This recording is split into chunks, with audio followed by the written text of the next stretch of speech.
On a serious note, there is a strike that is taking place in Hollywood as we speak. 160,000 actors are not working right now. Just to make sure we have all our facts in order.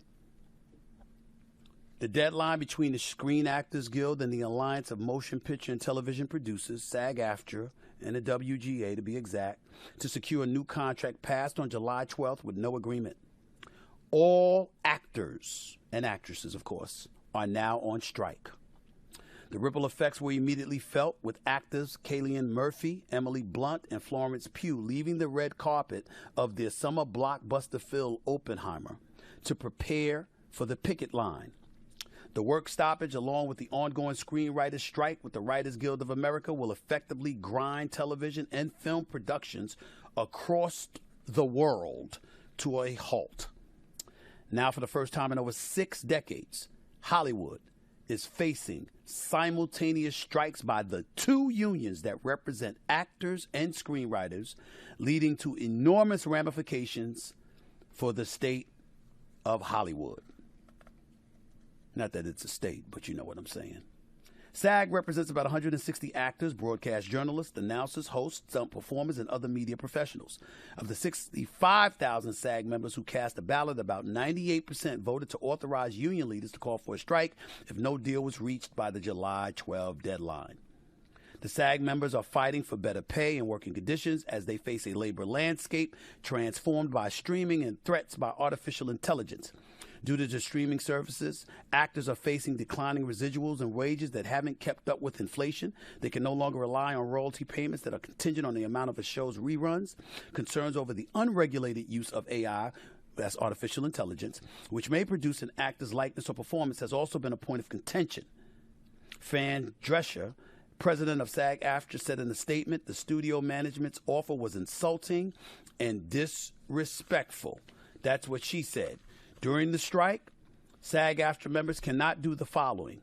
They can't go on tours, they can't make personal appearances, can't do interviews, can't do conventions, can't do fan exposés, film festivals, panels, premieres, award shows, podcast appearances, social media, nothing.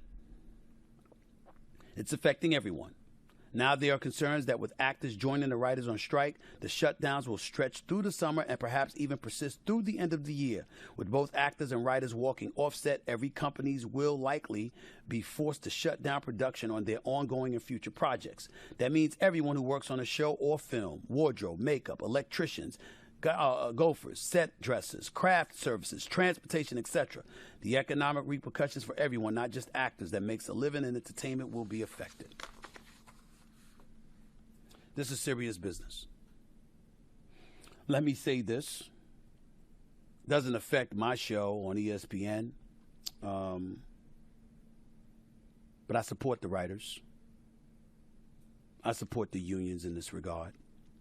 Because when I saw Indiana Jones the other day and they basically used artificial intelligence to implement and insert a 35-year-old Harrison Ford into the movies and people were loving it, think about what that means potentially. You got actors out there who may not be working, and their imagery can be artificial, be duplicated and mimicked by artificial intelligence to use it while they're not even there. Think about if that is successful, and that's something that continues to move forward. Think about what that's going to do to the future of the industry in terms of making sure that actors remain gainfully employed. That's very serious. And it's a very worthy cause that they're fighting, and I don't deny that. I also don't deny that the little guy needs to be taken care of, and they're vastly underpaid. I don't know the specifications in regards to the offer that has been given and turned down. We only heard them say that it was insulted and disrespectful. We get that. But usually during negotiations, you hear that kind of verbiage. You're listening to somebody that has covered collective bargaining negotiations for the past 30 years. So it's not foreign to me to hear the words insulting and disrespectful when it comes to people sitting across from the negotiating table. I've heard worse. This is not good when you consider the fact that this is the first strike since 1960 where both the unions are basically collaborating together. What I will say is this. I'm not going to sit up here and completely denigrate the companies in Hollywood, no matter who they are, because I will say this. It is universally recognized that while there are a lot of people who are underpaid and they should be serviced and they should be taken care of and they should be protected, there are a few people who are vastly overpaid and have been overpaid for years for the jobs that they put forth and execute. Somewhere along the way, there's got to be a happy medium. And when we consider the times that we just finished enduring with the pandemic and how it's ravaged the music industry, the movie industry, the theater industry, etc., television, when we see and we take into account the advent and the proliferation of reality TV shows over the years because of a strike that took place years ago, and how that facilitated the proliferation of reality TV shows. What do you think is going to happen this time? Because something's got to go on the air. So scripted television may suffer, but unscripted content may not. And reality TV falls under that category, at least in a lot of people's eyes. Folks going to show up. And the company's going to put stuff on the air. And you're going to give others outside of scripted content an opportunity to gain additional opportunities and grow. I'm not saying this to say that SAG-AFTRA or WGA, the Writers Guild of America, are at fault. I don't know enough details to say that. I'm simply saying that when the studios are saying, we need more money, and we don't need to commit to spending but so much, and they're committed to making sure that that's exactly what they're going to do, you're going to need to pay attention to that. Disney, 7,000 cuts. Amazon, 11,000. Facebook, 10, 11,000. Everywhere you look throughout corporate America, cuts are being made. Companies are not playing. And don't think for 1 second that this couldn't have a potential effect on the election either.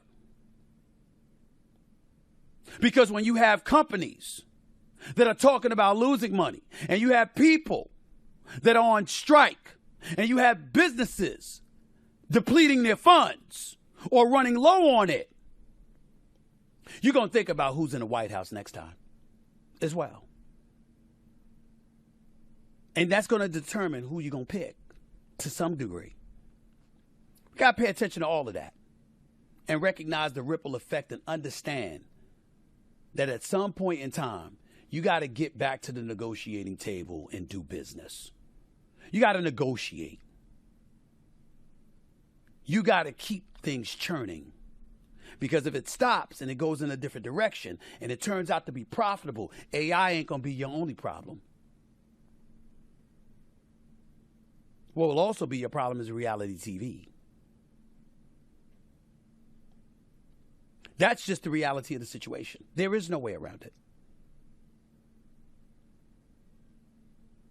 So again, I support the writers. I support the unions because obviously they're the little guy. In the grand scheme of things, going up against the big guy, you usually lose. But the big guys are saying the pandemic ravaged us. And not only did the pandemic ravage us, but you also have a lot of stuff that's not succeeding at the box office. And the advent of artificial intelligence gives us a new way to make additional money without having the same amount of expenditures. This is why when you're in school, youngsters out there, no matter what field you want to major in, make sure you minor in business. I wish I had. I wish I had known the things years ago that I know now. It would have helped me avoid making an awful lot of mistakes that I made when I was younger. I hope you're listening, because you need to.